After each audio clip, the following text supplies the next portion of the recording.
Hello everyone, कैसे हो सभी लोग। आई होप आप सभी लोग अच्छे होंगे। कौटिल्य क्लासेस में आप सभी का स्वागत है। तो दोस्तों, आज हम बात करने वाले हैं international court of justice. It means आज हम अंतर्राष्ट्रीय न्यायालय के बारे में पढ़ेंगे। सबसे पहले तो आपको याद रखना है कि यूएनओ में चैप्टर 14 में आर्टिकल 92 से लेकर 96 तक में जो है अंतर्राष्ट्रीय न्यायालय के बारे में उपबंध बताए गए हैं। साथ में मैंने आपको बताया था कि इंटरनेशनल जो कोर्ट है उसका अपना एक सेपरेटली कॉन्स्टिट्यूशन है, उसके बारे में भी हम बात करेंगे। उससे पहले मैं आपको बता दूं कि जस्टिस ऑफ इंटरनेशनल कोर्ट वर्तमान में इन प्रेजेंट अंतर्राष्ट्रीय न्यायालय के जस्टिस कौन है, तो वो दलवीर सिंह भंडारी हैं। ये बात भी आपको याद रखना है।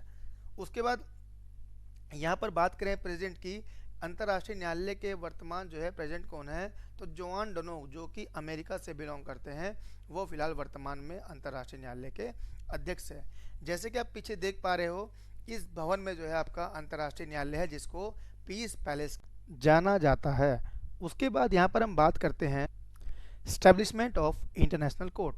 तो 18 अप्रैल 1946 को जो है अंतर्राष्ट्रीय न्यायालय की स्थापना हुई। साथ में इसके हेडक्वार्टर की बात करें तो नीदरलैंड के हेग में आपका अंतर्राष्ट्रीय न्यायालय का हेडक्वार्टर है। फिर बात करते हैं कि जो अंतर्राष्ट्रीय न्यायालय है इसके कौन कौन से जुडिक्शंस हैं और किस किस विषय पर ये कार्य करता है। तो देखो, यहाँ पर जुडिक्शन की बात करें तो अंतर्राष्ट्रीय न्यायालय के दो प्रकार के जुडिक्शंस बताए गए हैं। फर्स्टली आपका बताया गया है डिस्प्यूटेड जुडिक्शन और सेकंड बताया गया है एडवाइजरी जुडिक्शन। डिस्प्यूटेड जुडिक्शन जो है आपका वो आर्टिकल 36 में बताया गया है और ये तीन प्रकार का होता है। एक होता है वॉलंटरी जुडिक्शन, एक होता है ऑप्शनल और थर्ड होता है कंपलसरी। इट मीन वॉलंटरी जुडिक्शन वो होता है जो कि स्वेच्छा से किसी राज्य के द्वारा कोई मामला जो है अंतर्राष्ट्रीय न्यायालय को सुपुर्द किया जाता है। दूसरा यहाँ पर बताया गया है ऑप्शनल। यहाँ पर जो है किसी राज्य के द्वारा कोई विशेष घोषणा के पश्चात भी यहाँ पर कोई मामला अंतर्राष्ट्रीय न्यायालय को सुपुर्द किया जाता है। और फिर एक होता है कंपलसरी जुडिक्शन, जिसके संबंध में न्यायालय के लिए यह अनिवार्य है कि वो किसी राज्य के संबंध में या राज्यों के संबंध में अगर कोई डिस्प्यूट हो जाता है तो उसके संबंध में इंटरफेरेंस करे और उस मामले का जो है निपटान करे। उसके बाद देखो, यहाँ पर नेक्स्ट आता है एडवाइजरी जुडिक्शन। यहाँ पर ये जो एडवाइजरी जुडिक्शन है, यहाँ बताया गया है कि महासभा या सुरक्षा परिषद किसी विधि के प्रश्न पर या किसी कानूनी समस्या को लेकर जो है अंतर्राष्ट्रीय न्यायालय की राय को ले सकता है। केवल इसमें इतनी बात बताई गई है। उसके बाद देखो, अब हम थोड़ा जो अंतर्राष्ट्रीय न्यायालय का सेपरेटली कॉन्स्टिट्यूशन दिया गया है उसके कुछ आर्टिकलों को यहाँ पर रीड करेंगे। जितने भी इंपॉर्टेंट आर्टिकल्स हैं केवल उनको ही रीड करना है, फालतू को रीड नहीं करना है। सबसे पहले देखो, अंतर्राष्ट्रीय न्यायालय का जो आर्टिकल है आर्टिकल 3, यानी जो कॉन्स्टिट्यूशन है किसका, इंटरनेशनल कोर्ट का, उसका जो आर्टिकल 3 है वो बात करता है न्यायालय के गठन के बारे में। ठीक है, न्यायालय के गठन के बारे में बात करता है। तो देखो, यहाँ पर सबसे पहली बात आपको याद रखना है कि अंतर्राष्ट्रीय न्यायालय में कुल मिलाकर कितने जो है न्यायाधीश होंगे।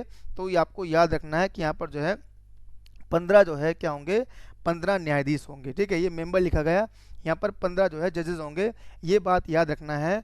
और कोई भी, ठीक है, यहाँ पर बताया गया है कि कोई भी जो मेंबर है, कोई भी जो आपका जजेस होगा, एक राज्य से 2 मेंबरों को जो है यहाँ पर जजेस नहीं बनाया जाएगा। ये बात भी याद रखनी है। जैसे कि नीचे आप देख रहे हो लिखा हुआ है no two member of same state, यानी एक ही राज्य के 2 सदस्यों को वहाँ पर जो है जज अपॉइंट नहीं किया जाएगा। ये बात आर्टिकल 3 में बताई गई है। उसके देखो, आर्टिकल जो 4 है वो बात करता है किस बारे में, इलेक्शन के बारे में बात करता है। आर्टिकल 4 में बताया गया है कि न्यायालय के सदस्यों का निर्वाचन महासभा द्वारा और सुरक्षा परिषद द्वारा स्थायी मध्यस्थम न्यायालय में राष्ट्रीय समूह द्वारा नाम निर्देशित व्यक्तियों की सूची में से निम्नलिखित उपबंधों के अनुसार किया जाएगा। इट मीन्स कहने का मतलब ये है कि यहाँ पर जो न्यायालय के सदस्य होंगे जिनका जो है निर्वाचन करना है, उनका निर्वाचन जनरल असेंबली के द्वारा और सिक्योरिटी काउंसिल के द्वारा आर्बिट्रेटर द्वारा जो सूची बनाई जाएगी उसमें से किया जाएगा। ये बात भी आपको यहाँ पर याद रखनी है। उसी के साथ देखो, इसमें आर्टिकल मैंने 8 को ऐड किया है। आर्टिकल 8 कहता है कि महासभा और सुरक्षा परिषद, यानी आपका जनरल असेंबली और सिक्योरिटी काउंसिल है, एक दूसरे से स्वतंत्र रूप से न्यायालय के सदस्यों का निर्वाचन करेगी। यहाँ पर जनरल असेंबली और सिक्योरिटी काउंसिल दोनों जो है फ्रीडम है, किस लिए, स्वतंत्र सदस्यों का जो है निर्वाचन करने के लिए। और आर्टिकल 10 कहता है कि जो भी मेंबर यहाँ पर सिक्योरिटी काउंसिल या जनरल असेंबली की मेजोरिटी को प्राप्त करेगा, वो यहाँ पर क्या होगा, उसको यहाँ का निर्वाचन किया जाएगा। इट मीन्स उसको जो है वहाँ पर एज अ जज अपॉइंट किया जाएगा। उसके बाद देखो, अब बात करते हैं जजेस की। बात तो हो गई, कितने जज होंगे, कितना जो है आपका, उसके लिए कौन उसको नियुक्त करेगा, किसके द्वारा करेगा, वह सब हमने पढ़ लिया है। अब बात करते हैं कि इन जजेस का टाइम पीरियड क्या होगा। इट मीन्स ये जो 15 जज बनेंगे ये कितने समय के लिए होंगे। तो देखो, जनरली आर्टिकल 13 बताता है कि यहाँ पर इन 15 जजेस की जो नियुक्ति होगी वो 9 साल के लिए होगी। ठीक है, 15 जज 9 साल के लिए होंगे। स्टार्टिंग के जो 5 जज हैं वो फॉर 3 ईयर्स, यानी 5 जज जो हैं 3 साल के लिए अपॉइंट होंगे, यानी जो 5-5 करके जो है 3 साल के लिए उनको अपॉइंट किया जाएगा।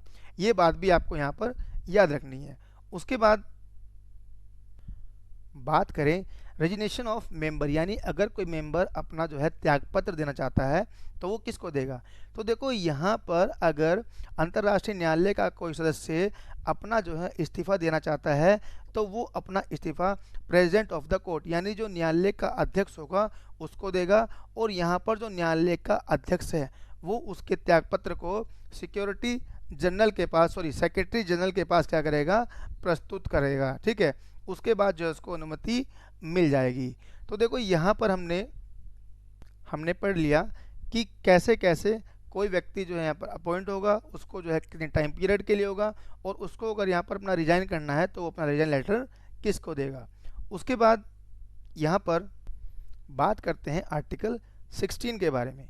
आर्टिकल 16 कहता है no member of the court may exercise any political or administrative function or engage any other occupation of a professional nature.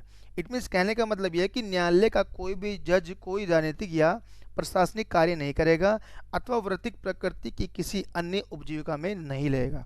It means, कहने का मतलब यह है कि जो अंतर्राष्ट्रीय न्यायालय के जस्टिस होंगे वो यहाँ पर कोई भी पॉलिटिकल या एडमिनिस्ट्रेटिव या फिर और कोई फंक्शन जो है उसके लिए क्या करेगा, उसके लिए कोई व्यापार व्यवसाय नहीं करेगा। ये बात कहता है आर्टिकल 16। और आर्टिकल 21 क्या कहता है, आर्टिकल 21 कहता है the court shell elect it's president and vice president for 3 years, they may be री इलेक्टेड।